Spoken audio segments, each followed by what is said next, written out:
Hello everyone and welcome to a brand new video, and today we are back on iRacing to try and recover my iRating and my safety rating after a bit of a streak of poor performances. As you can see on the left, it was unfortunate, but we now arrive at Tsukuba, where I've had a few good races around there before, and this one could be even better if we can qualify well. However, it is a sub-minute lap, so we need to make sure that we get qualifying right. Otherwise, the race will be absolute carnage.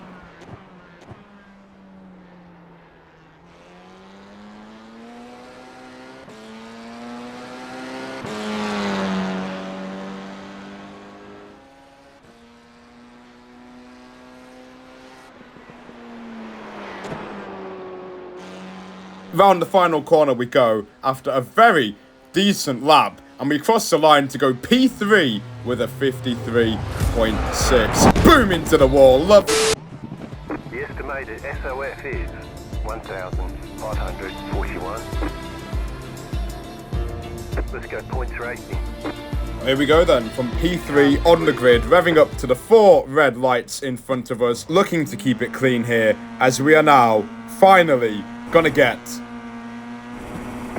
underway in Tsukuba, and the start was competent as we are now on the run into turn 1. We have to look out for the Renault on our right hand side. We do try to squeeze him a bit to the inside there to try and get a better exit, but we can't really do much with the understeer, so we're behind him for now down in P4. And now to the long left-hander, heavy braking up in front, and now I've made contact with Caballero in front of me. I might have damage from that. He might have lost his rear wing, but it does glitch back on conveniently, and that is 4 incident points. I've got wheel damage and front wing damage, and that might seriously affect me for the rest of the Grand Prix.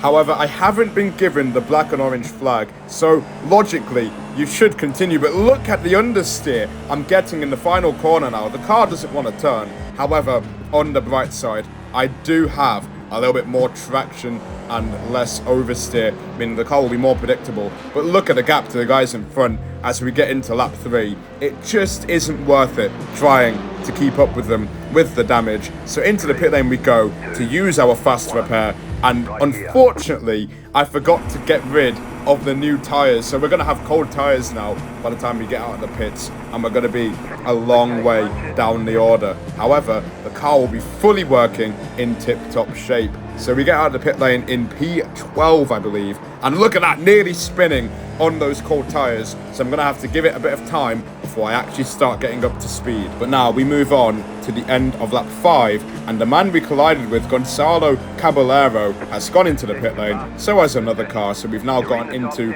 the top 10, and we can just keep pushing. But look at that, again, the tyres are still not into temperature up until lap 7, where finally I'm gaining a little bit of confidence here in the tyres and a bit of the oversteer that I have gained from fixing the front wing damage. And we now move on to lap 8, where we've just set our personal best of the race. So we're just keeping it consistent, keeping it on the road and not pushing too hard, but also trying to maintain a good pace. And look at that, there is the Renault of Caballero once again, who looks to have had a collision with Jensen. And look in the chat, he is very grateful, as you can tell. But moving on, and I'm just here minding my own business and gaining whatever places I can from cars going into the pit lane for damage or for whatever reason. Who knows? Not my problem. We're just going to continue on our way and avoid the back markers. And we skip all the way to lap 10, end of lap 10, start of lap 11. And I've set my new PB once again, just keeping it clean. And now by the time we get to the halfway mark, my engineer tells me that we're looking good and we are expected to be around this position. Now onto lap 12, we've got Halverson, who had a spin at the final corner, so another free position. And we now need to catch up to Igor Correa up in front, 3 seconds ahead for P5. And that should be where we finish today, because we don't really have all the time in the world in this Grand Prix.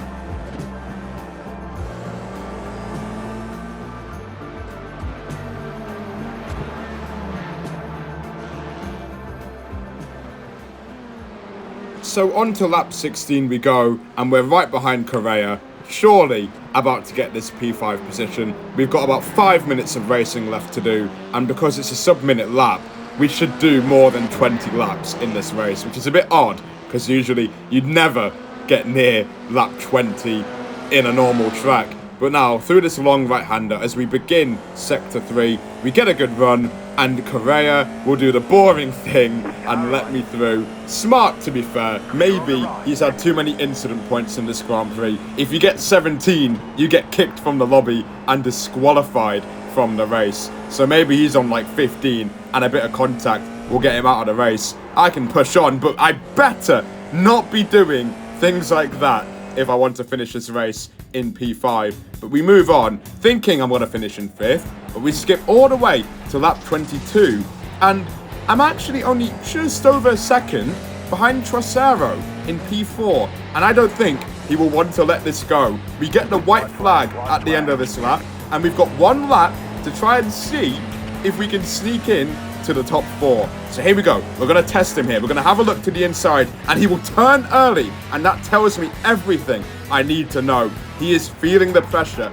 He's not feeling quick, and now I can definitely exploit that. Through turn 1, we're now just under half a second behind him, and we're going to make sure that we stick to the back of him like a bad smell. He goes defensive again when he doesn't need to, so now I can get an even better run through the left-hander, now through the right-hander, all over the back of him, and surely he's got to think about going defensive, because I could make a move into this right-hander hairpin. He does go defensive. I won't try and get alongside, but instead I will just open up the corner a lot more and get a better exit. And now, on the final lap, into the final corner, long right-hander, round the outside.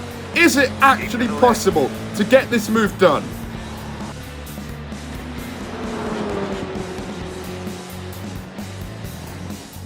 And to my surprise, we get up to P4 in the final corner of the Grand Prix. What an overtake!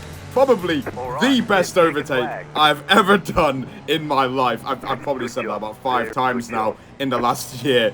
But what a move! Round the outside, somehow not making contact. And if we did make contact, I would have been thrown straight into the left-hand side wall and out of the race, probably to finish in P19 or something, a lap down, which would have been gutting considering the drive we pulled off today. But look at that, round the outside, somehow avoiding contact, and you can tell how happy I am crossing the line by shaking the steering wheel as we go through. Massive respect for leaving me the racing room. Absolutely brilliant sportsmanship. Big credit to him. But that will end today's video. I hope you enjoyed it. Be sure to like and subscribe for more content, and be sure to enjoy this overtake that I'm going to show you about 50,000 times. I'll see you all in the next video. Goodbye. Keep to the left. Clear on the right side. Keep to the left, clear, can't stop on the right.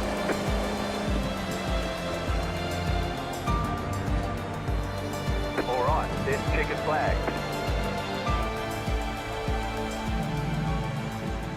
What it really means to live life gold.